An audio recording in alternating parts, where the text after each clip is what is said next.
Tuesday the 12th of September 2017. The Spider Shoes, Chapter 1. Hi, my name is Elliot and I'm on a quest to find 4 pairs of shoes for Tallulah Tippy Toes' Halloween party. I've decided that I'm going to the Prince for my first pair. Right now I'm packing an emergency bag in case I get lost or worse, have to stay the night. I've said my goodbyes and I'm on the right track for a pair of old, smelly, probably used shoes. As soon as I was a quarter of the way there, I ended up getting out my emergency bag because I was hungry and I accidentally ate all of my yummy biscuits. Up to halfway, my journey was quite uneventful, until halfway. I came to a signpost that had been jumbled up, and that's where I saw Bonnie Blue and Tony. Hi, Tony, Bonnie Blue. Oh, I'm in such a muddle. I don't know which path to go down, and I'm going to be late for seeing the Prince, I said. The Prince? I'm going to see the Queen, said Bonnie Blue. Never mind those fancy royals, I'm going to see the robot, said Tony, annoyed because he was last. Me and Bonnie were gobsmacked to see Tony as annoyed as this. I'll go first, I volunteered. No, I will, said Tony. No, I will, and that's that, said Bonnie Blue. Okay, that's fine with me, I said. And me, agreed Tony. Actually, you can go first, Ellie, said Bonnie Blue, being a bit cowardly. Fine, I said, ending the conversation. Bye, said Tony. Bye, said Bonnie. Bye, I said, going down the second on the right path. After 5 minutes of walking down the path, I saw the biggest, most beautiful and elegant palace I've ever seen. Wow, I said in awe, as I cautiously walked up to the door, aware of any traps he could have set for intruders. But there wasn't any, so I rang the doorbell. Ring! Go to the stables if you're looking for shoes, said the Prince, and tack up any mouse you want to joust on. Jousting? I never thought we'd be doing jousting, but as we were, I picked a little speedy mouse called Jacko. He was all scruffy, so I had to brush him, but I didn't mind, because we were just gaining trust. When it was time to joust, I had warmed Jacko up by trotting him up and down the track. We were getting ready for it, and I was learning how to hold my jousting thing, a twig, whilst holding the reins and standing up in the stirrups in a full gallop. Sounds pretty easy, right? Wrong. The first time I fell off because of the sheer speed of going at a full gallop. And the second time, 1-0 to the Royals. And the second time, the Royal Spider fell off with shock of her mouse going super duper fast, 1-all. On the third round, I got the spider clean off of her mouse. I went into the palace and got the best shoes in the world. They were dark blue with pink blossom all over and light blue sequins dotted around. My journey home was easy, and for now, I'm home and at rest until next time. Tuesday the 19th of September, 2017. The Spider Shoes, Chapter 2. I'm awake and ready. By the way, you can call me Ellie. Last time I did jousting and got my first pair of shoes. I've only got 3 to go. I hope it will be easier this time. I've packed my bag and I'm ready to go. I just need to find my helmet. Did I mention that I'm cycling to the witch's hut this time? Great. I'm going and I can hear faint goodbyes as I cycle away speedily. I'm now in the woods and I'm kind of creeped out, but I'm sure it's nothing to do with that I'm alone and all I can hear is my rushed breathing and an occasional groan from my bike.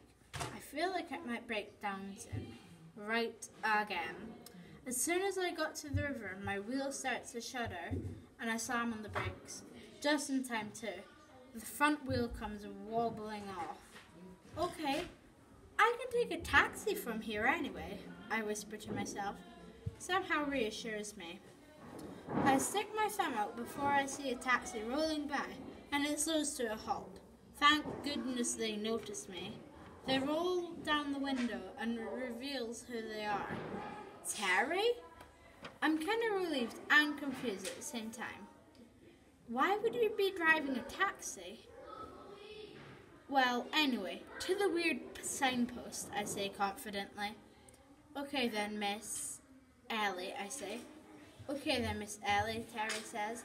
Just Ellie, I say, getting impatient. Okay then, Miss Just Ellie, Terry says casually. Just let me in, I say, barely keeping the anger in.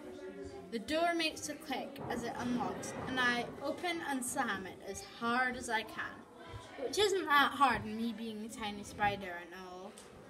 When we got to the signpost, I jumped out, and they'd been put back in the right direction again. So I took the far left path. It was really dark, but I saw a light bobbing along in front of me, so I ran to catch up. It was Esmeralda Spindle. Oh, Ezzy, I'm so glad I'm not the only one seeing the witch, I said. Me too, Whisper shouts Ezzy. When we got to the witch's house, we didn't really want to knock on the door, so we wasted a little bit of time chatting. But Ezzy finally summed up the courage to knock. Hello, came a voice from inside. Come in. I pushed the door open carefully. Now what do you want? Cackled the witch. We were just like a pair of shoes, I said, my voice trembling. Well, you need to brew them first, said the witch. Do I get instructions? I say, shaking. Yes, instructions that tell you how and what you need to make your potion. Where do I find these ingredients? I said as she handed me the sheets. You're on a quest to find them. Don't think I'd let you off that easy. No, I said, turning to leave, and I half expected her to say something else, but no. My ingredients she'd asked me to find were, well, strange. I mean, a cat's whisker and a raindrop pearl. I found a whisker lying on the ground and a little note saying, Cat's whisker, well done, scribbled in tiny writing. Yay, I say, still walking along the path, and I came along a pot full of tiny little balls, and another note saying, Raindrop pearls are blue and bold. I found my pearl, and I was back to the witch's hut in less than 10 seconds flat. The potion was easy, and I got a pair of bright yellow shoes with red stripes. Me and Ezzy sat on our journey home until next time. I'll need a very good sleep tonight. The Spider Shoes, Chapter 3, Tuesday the 26th of September, 2017. Ring! That's my alarm clock going off. I've already got 2 pairs of shoes, and this time I'll be canoeing to the robot. Yes, I did say canoeing. I just found out that there's a river that leads from the back of Bonnie Blue's house to the factory. No delays. Yay! I'm fetching Tickle's canoe from our garage, and it's in tip-top condition. It's flaming, painted, sides are gleaming, and the main body colour, purple, is matte. It always was. I'm constantly being splashed by the icy cold waves and the splashing of my paddle hitting the water every 5 seconds. This time, my emergency bag is quite light, the contents being a battery, a flashlight, a biscuit, and a worm. Hold on, did I just see a worm wriggling through my pack? I splashed myself with the freezing cold water. Brr. I checked again, still there. I picked it up and it wriggled, so I dropped it into the water. I've made it 3/4 of the way, and all was peaceful and me singing nursery rhymes to myself, quietly. Then, well, now, I face my first challenge, a dam. As I approached it, I see some spider walking along the top, very casually. "Hey, you!" I shouted, not knowing who they were. "Can you help me get my canoe over the top of this dam?" I shouted. "Sure I can, Ellie," they said, as they lowered the rope and it just touched the water. "Throw your canoe over it, I'll catch it. If you answer this first, how do you know my name?" "Dumbo." "Because it's Bonnie," she said. "Sorry for, well, being inconvenient." "It's okay," she said. I threw my canoe over and she caught it. And then I grabbed onto the rope, gave it a pull, and said, "Ready." She hauled me to the top and I scrambled over. "Thanks, and bye," I said as I jumped over the other side into my canoe. I rowed my way to the factory. I'm at the reception of the factory, and they gave me 3 things: a VIP pass, a code to unlock the doors, and a number of the robot I was seeing. 11,236. There are over 1 million robots. I walked almost 3 miles in the factory when I came to door 11,236. Woo! I knocked once, no answer. Knocked twice, no answer. I'm going in, I thought, as I tried the handle.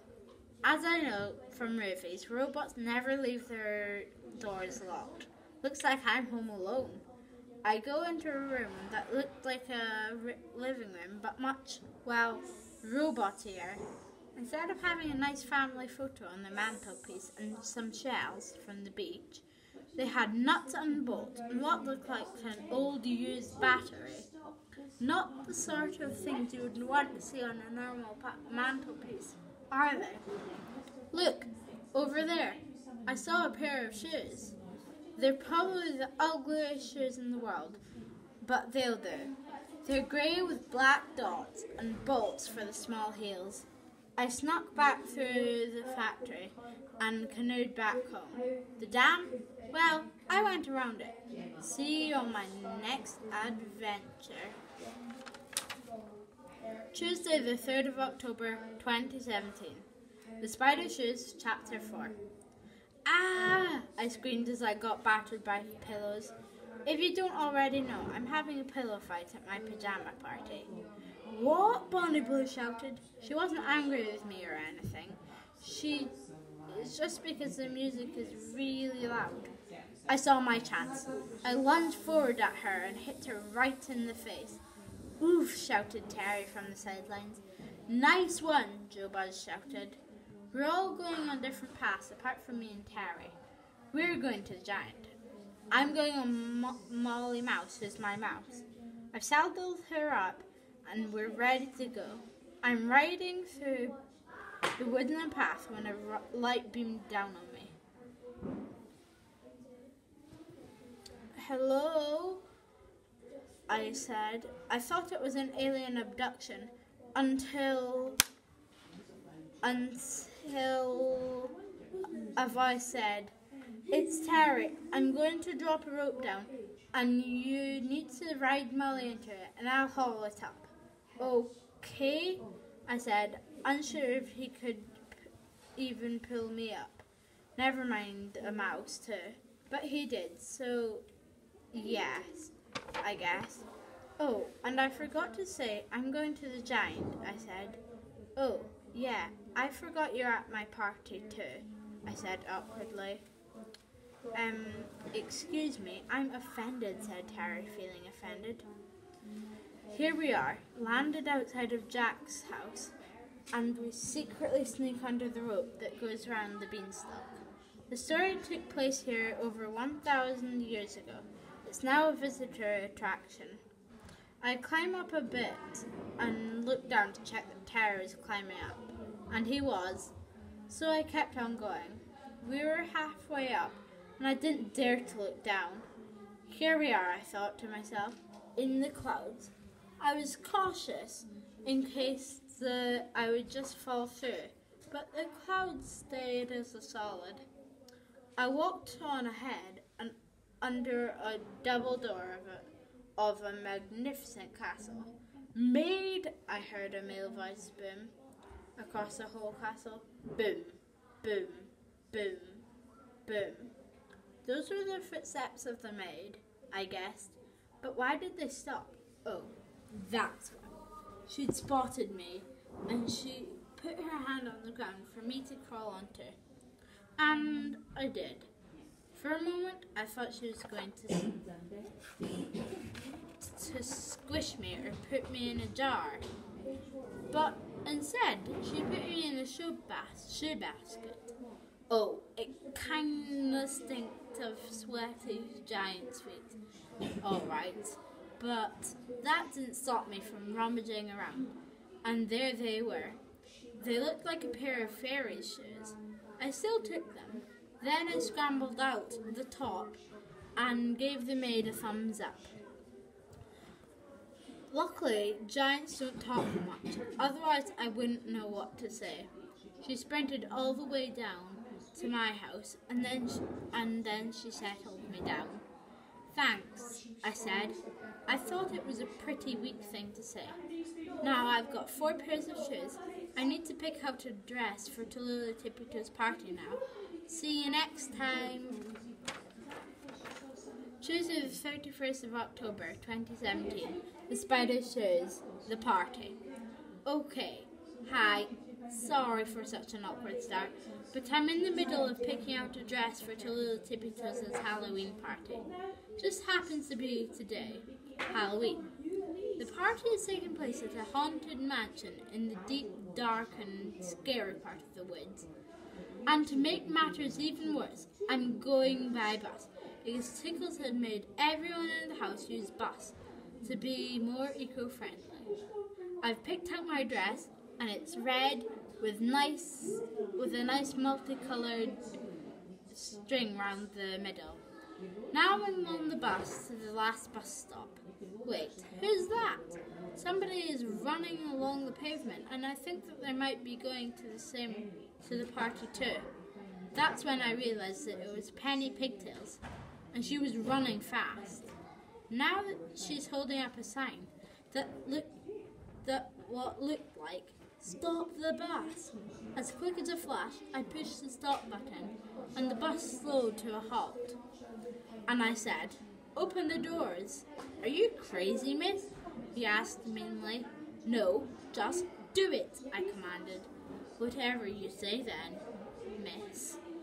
And reluctantly, he pressed the buttons and saw Penny Pigtails standing at the door with her hands on her hips. And he was so surprised that he didn't even say anything, but Penny did. And here is what she said, word by word. "Did you think that Ellie was crazy?" "Well, yes, a little bit, miss," he stammered. "Stop cutting me off," she shouted and got on. "Hi, Ellie," Penny said, like I wasn't even there for the whole of that. On the way there, we saw a few other spider stragglers and passed Jerry and Harry Harley in their pink limo. When we finally got there, it looked more like a palace than a haunted house. I mean, with all the decorations, there were giant pumpkins and red candles, scary shadows, and the windows, and at the windows and the doors, fake blood all over. One of the things that what was really cool was the jump scare you got when you step on the doormat. From behind a bush, a zombie, a witch, and a ghost all pop out at you. As I entered, I felt a cold wind run down my spine. I checked for an air vent. No air vent visible. That's weird, I thought. Anyway, I'm sure it's nothing. Now Tallulah spotted me, standing under the doorway looking lost. "Ellie, are you needing anything?" asked Tallulah politely. No thanks," I said, walking away. Suddenly it turned warm again, so I didn't bother worrying. Then, when everybody got there, we played musical webs, which is basically musical chairs, but with webs. Then we had the party food, which contained fried frog's eyes, fried fly scream, and fly scream. "Oh, hi," I said when I was passing a few of my friends. Then it was time to go home. I went a little early so I could have a sleepover with Tip, Esmeralda, Harry Harley, Penny Pigtails, Bonnie Blue, Jerry, and Tom Jr. Frank. We all really had a great time and had fly cakes. Yum! The end, once and for all.